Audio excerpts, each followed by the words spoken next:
तर मित्रांनो, कोण होतीस तू काय झालीस तू या मालिकेच्या 29 डिसेंबरच्या एपिसोडमध्ये खूप छान ट्विस्ट बघायला मिळतोय. आणि ट्विस्ट असं असणार आहे की कावेरी युग यांच्यात मैत्रीचं नातं निर्माण झाले. ते दोघंही घरामध्ये जे काही चालू आहे, म्हणजे उद्याच्या जीवावरती कोणीतरी उठलंय, मला कोणीतरी त्रास देतंय, कावेरीला कोणीतरी फासावरती लटकवायचा प्रयत्न केला, हे सगळं कोण करतंय हे शोधून काढायचं ठरवतात. कावेरी युग सगळ्यांच्या रूममध्ये डिव्हायसेस लावतात. युग म्हणतो, मी सगळ्यांच्या रूममध्ये डिव्हायसेस लावून ठेवलेत, कोणाला काहीच डाऊट आला नाही आहे. कावेरी म्हणते, चल एक काम पूर्ण झाले, आता काय करायचं आपण? युग म्हणतो, एक सोपं काम आहे, आपण हे डिव्हायसेस काम करतात की नाही बघू. युग डिव्हायसेस काम करतात की नाही हे चेक करतो. यमूच्या खोलीमधले डिव्हाइस चेक करतो. युग थोड्या वेळाने बाहेर निघून जातो आणि कावेरी लॅपटॉप घेऊन बसते. कावेरी म्हणते, या युगने सगळ्यांच्या खोलीत लावलेत ना, मी याच्या आईच्या खोलीमध्ये डिव्हाइस लावलाय, आता तोच चेक करते. कावेरी तो डिव्हाइस चेक करत असते आणि तेवढ्यात तिथे युग येतो. युग म्हणतो, तुझा अजूनही विश्वास नाही? तू माझ्या आईच्या खोलीत डिव्हाइस लावलायस? हे असं कसं करू शकतेस तू? कावेरी युग यांच्यामध्ये भांडणं व्हायला लागतात. आता कावेरी लपून छपून का होईना पण सरूचा पाठलाग करते. सरूचे जे काही प्लॅन चालू आहेत ते जाणून घेण्याचा प्रयत्न करते. कावेरी सरूच्या मोटिव्हपर्यंत पोहोचू शकेल का हे बघणंही तेवढंच इंटरेस्टिंग असेल. तर या सगळ्याची सुरुवात कशी होते ते थोडक्यात पाहू. तर मालिकेमध्ये आपल्याला असं बघायला मिळतंय की युग सरू कावेरीला रूममध्ये घेऊन येतात आणि दरवाजा लावून घेतात. कावेरी म्हणते, तुम्हाला काय वाटतंय, मला कोंडून ठेवल्यावरती मी तुमच्या बाजूने होईन का? असं काहीही होणार नाही. सरू आपलं विक काढते आणि कावेरीला आपला खरा चेहरा दाखवते. सरू म्हणते, कावेरी, मी तुला डांबून ठेवत नाही आहे गं. अगं कावेरी, मला माझ्या सुनेला डोळे भरून बघायचे आणि त्यासाठी दरवाजा लावून घेतलाय. मी ठरवलंय, आता माझ्या सुनेपासून मी काहीही लपवणार नाही. कावेरी म्हणते, तुमचा मुलगा फिल्मी आणि तुम्ही पण फिल्मी आहात. अहो, जेव्हा मी तुमच्या घरी आले होते तेव्हा विग घालून हे म्हाताऱ्याचं सोंग का घेतलं तुम्ही? का वेश बदलून तुम्ही मला भेटलात? सांगा ना, फसवण्यासाठीच ना? आधीच तुमचा प्लॅन झाला होता ना तुमच्या दोघांचा, मायलेकांचा. सरू रडायचं नाटक करते. सरू म्हणते, नको गं असं बोलू. अगं का वाईट बोलतेस? हा युग पण तुझ्याशी भांडतो ना, तेव्हा मी त्याला सांगितलं होतं, वेडं बोलू नको, भांडू नकोस. अगं कावेरी, 20 वर्षापासून माझ्या यशपासून मी लांब होते. आता या घरामध्ये माझ्या यशच्या आठवणी आहेत, कोपऱ्या कोपऱ्यात आठवणी आहेत आणि ते बघण्यासाठी मी इथे आले. मला माझ्या यशची खूप आठवण यायची, पण मी इथे येऊ शकले नाही गं. कावेरी म्हणते, काय बोलताय तुम्ही? एवढंच जर प्रेम होतं ना मुलावरती, मग का आला नाहीत तुम्ही भेटायला? कोणी अडवलं होतं का तुम्हाला? सरू म्हणते, तुला नाही माहिती गं. अगं रोज मी धाडस करायचे आणि दारापर्यंत यायचे, पण मी यशला भेटू शकले नाही. मला यशला भेटायचं होतं, माफी मागायची होती, पण मला कधीच संधीच मिळाली नाही. मला जेव्हा संधी मिळाली पण तोपर्यंत यश निघून गेला होता. कावेरी विचारते, कोणी थांबवलं होतं तुम्हाला? भेटायचं होतं ना. अहो, यशला कधी आईचं प्रेम मिळालं नाही. जे आईचं प्रेम आहे ना ते माने दिलं. बाद झाली तुमची सगळी खोटी नाटकं. मला माहिती आहे ना, तुम्ही फक्त इथे आलायत ना ते खोटारडेपणा दाखवण्यासाठी आणि मला त्रास देण्यासाठी. सरू रडायला लागते आणि सरू म्हणते, नाही गं, मी खरंच सांगते. अगं मी एक आई आहे, यशची आई, युगची आई, आणि एका आईला काय काय ऐकून घ्यावं लागतं.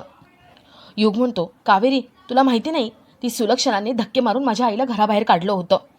अगं ती खूप हलकट बाई आहे. तुम्हाला वाटतं ना ती खूप मोठी आहे, तुम्ही तिला मान देता, पण नाही, एक नंबरची हलकट बाई आहे ती. कावेरी युगला ओरडते. कावेरी म्हणते, युग, काही पण बोलू नको हं. माबद्दल मी अजिबात काही ऐकून घेणार नाही. यशच्या मा आहेत त्या, आणि यशने मला आधीच सांगितलं होतं त्याच्या आईबद्दल. तुझी ही आई आहे ना युग, ती कामामध्ये खूप बिझी होती. स्वतःची कामं, स्वतःचा बिझनेस, स्वतःचा ऑफिस याच्यामध्ये बिझी होती आणि तुमच्या बहिणीकडे तिचं दुर्लक्ष झालं होतं. तुमच्या बहिणीने जीव गमावला होता. वेळीच माने हिला घराबाहेर काढलं नसतं ना तर तुमचासुद्धा जीव गेला असता. सरू म्हणते, नाही गं, हे सगळं खोटं आहे. अगं मी युगपासून काही लपवलं नाही, विचार त्याला, त्याला सगळं माहिती आहे. कावेरी म्हणते, हो का, युगला सगळं माहिती आहे? मग जेव्हा मी तुमच्या घरी आले होते तेव्हा वेश का बदलला, सांगा ना. युगची आई म्हणते, अगं कावेरी, मी कोणी वैरी नाही आहे. अगं मनापासून मी सगळ्यांना आपलं मानते, पण तुझी सासू कशी आहे तुला चांगलंच माहिती आहे. अगं ही सुलक्षणा प्रेम करते ना तेव्हा मनापासून करते, आणि एखाद्याचा द्वेष करते ना तर मनापासून करते, आणि मी तिच्या मनातून उतरले होते. एकदा का माणूस तिच्या मनातून उतरला ना तर सुलक्षणाच्या मनात जागा मिळवणं खूप कठीण आहे. तुला तर चांगलंच माहिती असेल गं. अगं मी वाईट असले असते ना तर मी इथे आलेच नसते, सुलक्षणाची काळजी घेतलीच नसती, पण मी इथे आले सुलक्षणासाठी आले. आता यश निघून गेलाय, मला सुलक्षणाची माफी मागायची, तिचे पाया पडायचे आहेत, म्हणून मी इथे आले गं. मी वाईट नाही आहे, आई म्हणून मी खूप चांगली आहे. युग म्हणतो, हो आई, तू बेस्ट आई आहेस, जगातली एकदम बेस्ट आई. सरूचं बोलणं ऐकून कावेरीच्या मनात तिच्याबद्दल सिंपती येते. कावेरी म्हणते, पण अजूनही तुम्ही मला माझ्या प्रश्नाचं उत्तर नाही दिले. मी तुमच्या घरी आले होते तेव्हा तुम्ही वेश का बदललात?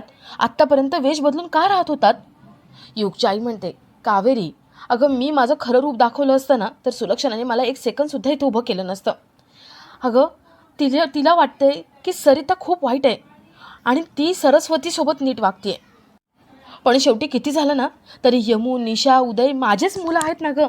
अगं मला त्यांच्याबद्दल माया वाटते. इतकी वर्ष मी गरिबीमध्ये काढले, माझ्या युगला बाजूला घेऊन राहिले.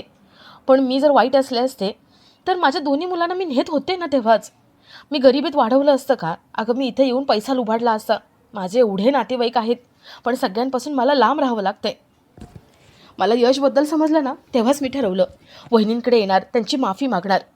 अगं सरिता म्हणून त्यांनी माझ्यावर विश्वास नाही ठेवला, पण सरस्वती म्हणून माझ्यावरती विश्वास ठेवलाय. मी मुद्दाम त्यांच्यासमोर अशी आले नाही. मी मुद्दाम आहे ना त्यांच्यासमोर असं वेश घेऊन आले. मला त्यांच्या मनात जागा मिळवायची. एकदा का मनात जागा मिळाली ना की मी वेडेवाकडे काही करणार नाही आहे. मी वहिनींची माफी मागणार आहे. वेळ आल्यावरती सगळं त्यांना खरं सांगणार.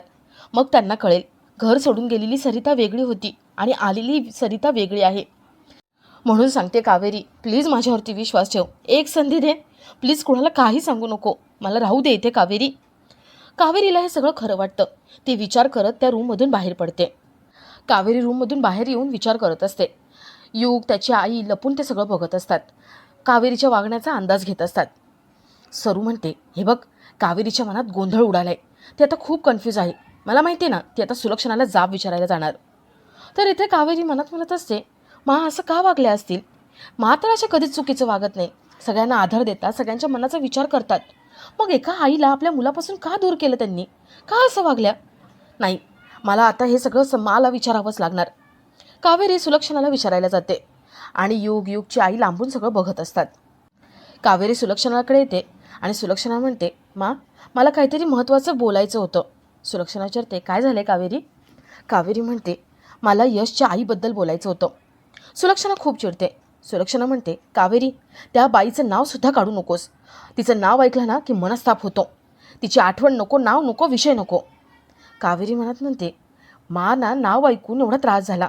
नको बाबा, त्या घरात आहेत, त्यांचा मुलगा घरामध्ये आहे हे कळल्यावरती त्यांना खूप त्रास होईल. आधीच त्यांना बीपीचा त्रास चालू झाला आहे आणि त्यात मी हे सगळं सांगितलं, तब्येत बिघडेल त्यांची. नको, काही सांगायला नको. कावेरी सुलक्षणाला सॉरी म्हणते आणि तिथून बाहेर पडते. तर रात्री कावेरी आपल्या रूममध्ये असते. ती युगच्या आईचा विचार करत असते आणि युग तिथे येतो. युग कावेरीला सॉरी म्हणतो. कावेरी विचारते, का? कशासाठी सॉरी?